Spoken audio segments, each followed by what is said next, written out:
Well, this is kind of a big question, but what do you want your legacy to be? What do you want to leave behind?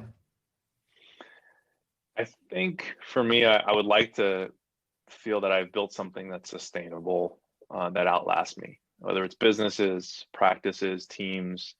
But also, one of the most, I think, exciting things for me is when I've worked with people in any capacity to help people, leaders grow and evolve and learn about themselves. If I could just be a small part of that journey, I've had experiences where I had nobody helping me. I was completely isolated and felt very alone, and others where I had tremendous support and mentorship from others.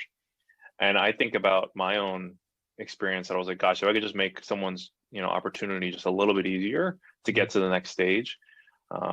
Because I think my vision for Visible and all the teams I have, but particularly for Visible, because it's the space I'm in, is can I create the type of work environment where employees can work to maximize their full potential?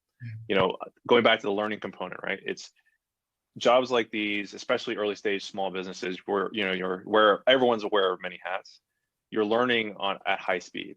And so I know my experiences when I had that opportunity to, I look back, I'm like, well, those 2 years I did 6 jobs.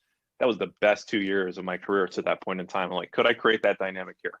Maybe for some, maybe not for all, but I think about my legacy is maybe that's a way to help kind of give back, because it's, we're all learners at the end of the day, and part of this process, and achieving more than people thought possible as we go through this, I think is also exciting.